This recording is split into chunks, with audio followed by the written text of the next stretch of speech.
Assalamualaikum warahmatullahi wabarakatuh. Syukran kasiran binimatillah wala haula wala quwata illa billah. Amma ba'du, kepada semua sahabatku sekalian ya. Berjumpa lagi dengan saya Mbah Minci.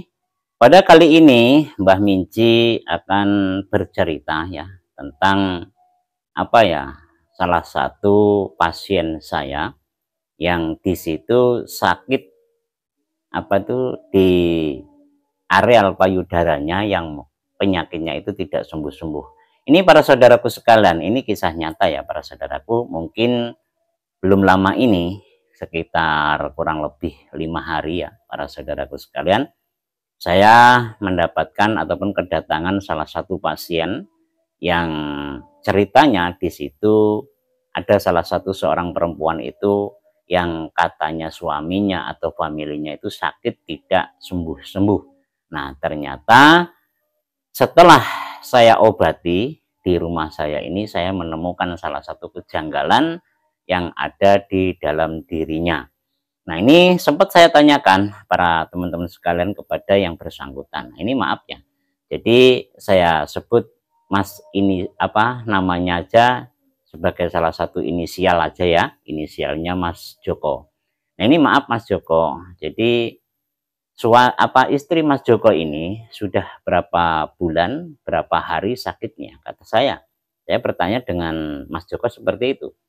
Nah, kata Mas Joko dan keluarganya, kakaknya, ataupun bahkan orang tuanya bilang sudah lama, kurang lebih sekitar 1 tahun. Nah, itu pun sudah dibawa ke rumah sakit ya. Jadi penyakitnya itu sering kambuh dan juga belum lekas sembuh juga. Nah, ini setelah saya obati di rumah saya, itu ternyata saya menemukan salah satu kejanggalan, yaitu bisa dikatakan itu ada efek dari salah satu pesugihan yang Mas Joko itu miliki. Ini sebagai inisial aja namanya Mas Joko ya, karena saya tidak akan menyebutkan nama aslinya. Ini sebagai inisial aja. Nah, jadi saya bertanya dengan Mas Joko, Mas Joko, ini saya akan bertanya, tolong dijawab dengan jujur, kata saya. Oh iya Mbah, Mas Jokonya menjawab seperti itu. Ini maaf ya Mas Joko, saya akan bertanya dengan Mas Joko, apakah Mas Joko ini, maaf tapi tolong dijawab dengan jujur, apakah Mas Joko mempunyai pesugihan, kata saya. Nah, dengan rasa takut dan rasa gemetar, itu saya lihat dari diri Mas Joko itu mau menjawab itu agak berat. Saya lantas bilang sekali lagi, Mas Joko, apakah itu benar apa yang saya ucapkan? Itu kata saya para saudaraku. Akhirnya Mas Joko dengan berat ataupun dengan badan gemetar, dia mengatakan, maaf Mbah, sebenarnya memang iya saya punya. Nah, saya tanya lagi dengan Mas Joko, pesugihan apa yang Mas Joko punya? Akhirnya Mas Joko bertanya, kalau Mbah melihat itu apa yang saya punya? Jadi Mas Joko ini membalikkan pertanyaan saya kepada saya. Nah, ini maaf Mas Joko, ini kalau saya lihat karena istri Mas Joko ini sakitnya ada kaitannya dengan pesugihannya Mas Joko yang bernama pesugihan tuyul, kata saya. Akhirnya Mas Joko terdiam sebentar. Nah, apakah itu benar, kata saya, Mas Joko? Benar Mbah, memang saya dulu mencari. Jadi Mas Joko menjawab, iya Mbah, memang benar saya mempunyai pesugihan tuyul. Nah, Mas Joko bertanya kepada saya, maaf Mbah, apakah ada kaitannya penyakitnya istri saya ini dengan pesugihan saya? Lantas saya menjawab, benar sekali Mas Joko, karena penyakit yang di dalam istrinya Mas Joko ini gara-gara penyakit dari makhluk astral tuyul yang membuat istri Mas Joko sakit. Dan penyakit yang di dalam payudaranya istri Mas Joko ini efek dari pesugihannya Mas Joko sendiri. Nah, akhirnya Mas Joko terdiam. Setelah itu saya bertanya, nah ini maaf Mas Joko, jadi kurang lebih sudah berapa tahun Mas Joko mempunyai pesugihan itu? Akhirnya Mas Joko menjawab bla bla bla bla bla bla bla, yang pada intinya kurang lebih sekitar 5 tahun Mas Joko mempunyai. Nah, setelah 5 tahun ini para saudaraku, jadi Mas Joko ini memang hidupnya sangat sederhana. Dia tidak mau berpakaian yang mewah ataupun menunjukkan salah satu bahwa dia itu mempunyai pesugihan. Jadi dia itu hidupnya sangat sederhana sekali. Dari segi pakaiannya, dari apa sajalah itu sangat sederhana. Jadi seolah-olah itu apa ya, dia mempunyai pesugihan itu orang-orang sekitar ataupun apa ya, tetangga, saudara itu tidak begitu memahami kalau Mas Joko ini sebenarnya punya pesugihan tuyul. Nah, ini setelah itu para teman-teman sekalian ya. Jadi istrinya itu saya obatin. Nah, saya tanya kepada Mas Joko, jadi intinya seperti ini. Ini kata saya, kalau Mas Joko, istri Mas Joko itu ingin sembuh, kata saya, tolong dipulangkan saja pesugihannya itu.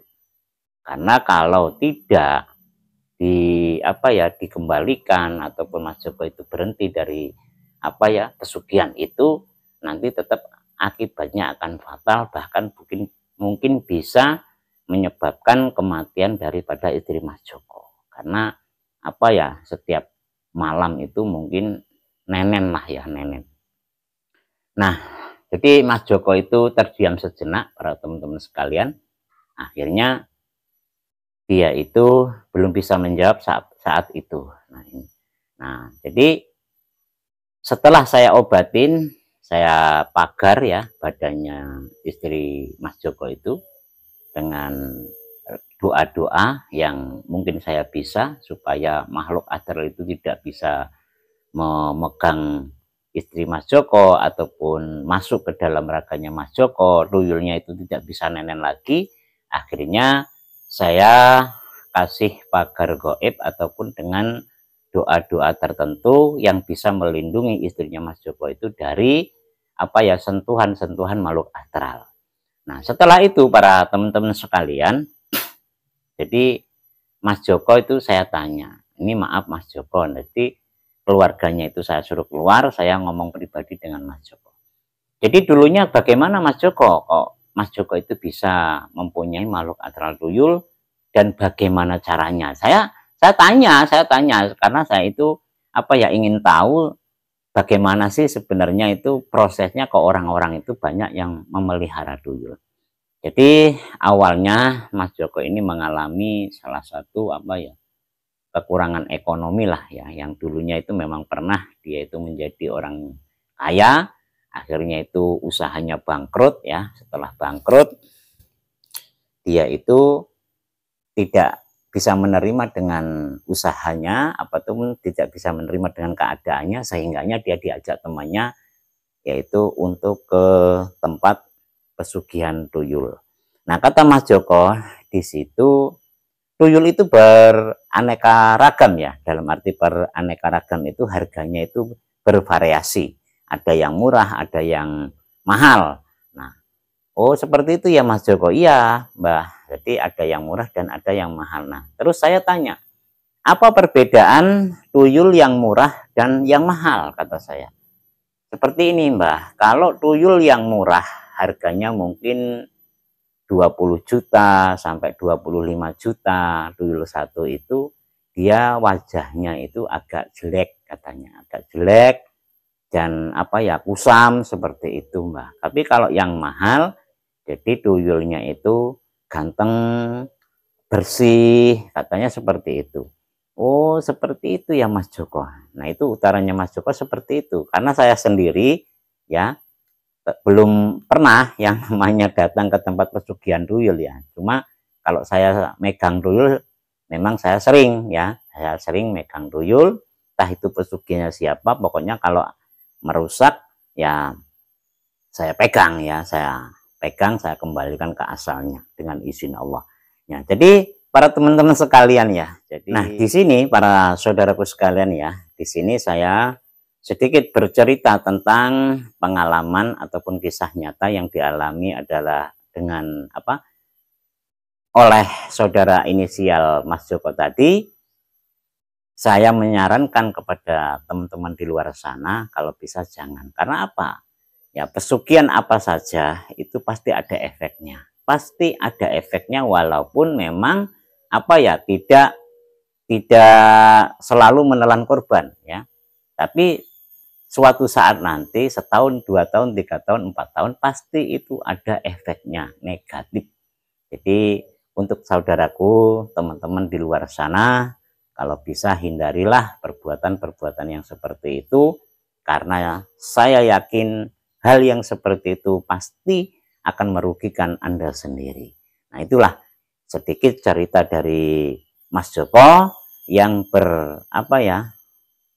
hubungan ataupun yang berkaitan dengan pesugihan tuyul yang sudah dialami Mas Joko. Jadi akibatnya istrinya terkena serangan penyakit payudara yang sangat luar biasa sekali, sehingga sampai pihak kedokteran susah untuk mengobatinya. Alhamdulillah dengan izin Allah dan kekuasaan Allah, setelah saya obatin, saya rehatin, alhamdulillah sekarang sudah membaik dan kondisinya sudah sehat, bisa beraktivitas seperti semula. Nah, inilah para teman-teman sekalian, mudah-mudahan apa yang saya tayangkan ini ada manfaatnya untuk teman-teman ataupun saudara di luar sana. Intinya saya berpesan kalau bisa hindari hal-hal yang seperti itu. Dari segi pesugihan apa saja, kalau bisa jangan dilakukan. Kita mencari rezeki yang halal, minta kepada Allah Subhanahu wa Ta'ala, dan kita bersyariat apa saja yang penting halal. Jangan sampai ya melakukan hal-hal yang dilarang oleh Allah Subhanahu wa Ta'ala. Inilah pesan saya para saudaraku sekalian.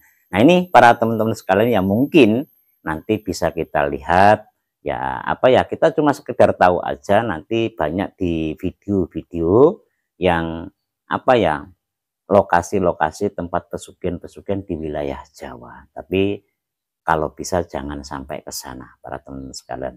Nah, ini yang mungkin dapat saya ceritakan cuma sepintas saja, karena mungkin tidak bisa lama-lama ya cerita saya ini, karena mungkin waktu dan posisinya yang kurang tepat. Terima kasih atas perhatian, mudah-mudahan ada manfaatnya. Saya akhiri, wabillahi taufiq wal hidayah. Assalamualaikum warahmatullahi wabarakatuh.